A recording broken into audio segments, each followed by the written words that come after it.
They say there's an island that appears only when the sun burns brightest. An island where voices from the past still whisper your name. Today, I set sail to find it, not for gold, but for her. Captain Harris left these coordinates in his final log before he vanished in 1883. Every sailor who followed them disappeared too, but something about the map felt different to me, almost alive. He wrote about a place that existed outside of time, a mirage made of memory and regret. His descriptions weren't just the ravings of a lost mariner, they were a siren's call. The worn parchment felt warm to the touch, and the ink seemed to shift under the glaring sun, forming patterns that weren't there before. It was as if the map itself was a key, not to a location, but to a moment. I knew the risks. I knew the legends of ships swallowed whole by phantom storms and crews driven mad by whispers on the wind. Yet, the possibility of finding an answer, of understanding what happened all those years ago, was a pull stronger than any current. This journey wasn't about discovery, it was about closure. And as the coast faded behind me, the old compass on my dashboard began to spin, not erect, but with a strange, deliberate rhythm, as if it were counting down to something. The sky turned crimson, the sea raged like a beast. The serene blue of the morning had vanished, replaced by an angry, bruised purple. Waves that were once gentle swells now crashed against the hull with the force of battering rams. This wasn't a natural storm. It felt orchestrated, a guardian protecting its secret. The air grew heavy, thick with the scent of salt and ozone, and a deep guttural roar echoed from the depths below.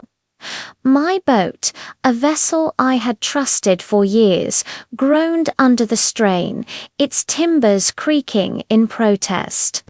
The compass needle spun wildly, a frantic blur of north and south, completely useless in this chaotic world, and then, just as suddenly as it began, it stopped. The needle locked into a single, unwavering direction, pointing toward a wall of impenetrable fog. Ahead of me was the island. It materialized from the mist, not as land, but as a silhouette, a dark shape crowned with an ethereal glow, like a phantom kingdom rising from a watery grave. The storm didn't pass. It simply parted, creating a calm, narrow channel leading directly to the shore, an invitation I couldn't refuse. When I stepped ashore, everything was silent, too silent. The violent roar of the storm was gone, replaced by a profound, unnerving quiet. Even the waves lapped against the sand, without a sound. The beach wasn't made of sand, but of something smooth and pearlescent that shimmered under the strange, perpetual twilight of the island. The air shimmered with a strange warmth, humming with an energy that made the hairs on my arms stand on end.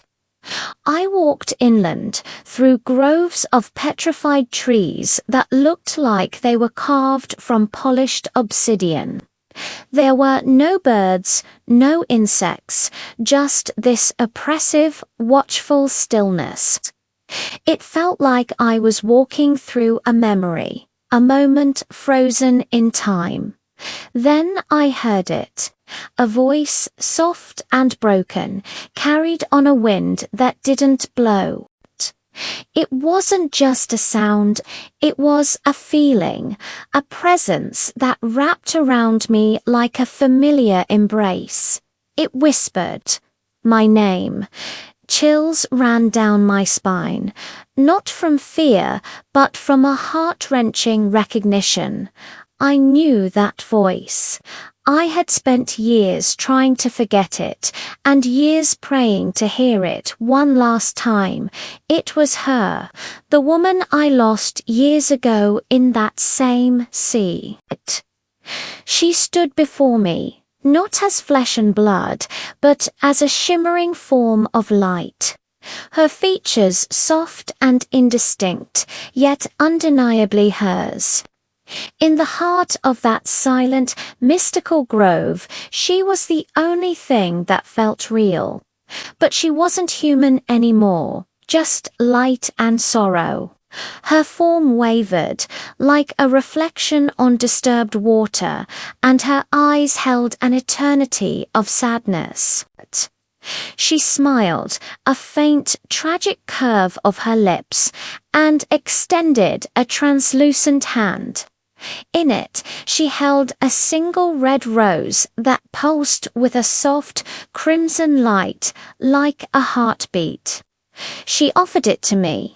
As my fingers brushed against the glowing petals, a wave of memories washed over me laughter on a sun-drenched deck. A promise whispered under the stars, a final, desperate cry swallowed by the storm. And then she spoke, her voice an echo from a world away. "Leave," she said, the words full of love and warning, "before it takes you to the island." She explained without words, was a prison of memory, feeding on the grief of those who found it, trapping them in an endless loop of what they'd lost. The ground trembled. The beautiful, tragic illusion shattered. The island began to vanish into the waves, its glowing shores dissolving like sandcastles against a rising tide. The petrified trees cracked and fell, sinking into a churning vortex where the beach had been moments before. I had to get back. I had to escape this place before it claimed me, before I became another whisper on its lonely shores. I ran toward my boat, the rose still clutched in my hand, its rhythmic pulse a frantic drum against my palm. The water was rising fast, a swirling torrent pulling everything back into the sea. Her voice called one last time, not a whisper now, but a clear, desperate plea that cut through the chaos. "Don't forget me." It wasn't a command, but a release. A final goodbye. A giant wave, dark and monstrous, rose up from the horizon, blotting out the sky. It crashed down with unimaginable force, and the world went black. Silence returned, absolute and final. I woke up adrift, alone under the same blazing sun that had guided me here. The boat was battered but intact, bobbing gently on a calm, endless sea. There was no sign of the storm, no trace of the island. It was as if the entire ordeal had been a fever dream, a hallucination brought on by solitude and grief. My hand was empty. The rose was gone. But a single red petal floated beside me in the water. It glowed with a faint, dying light, a tiny ember of the magic I had witnessed.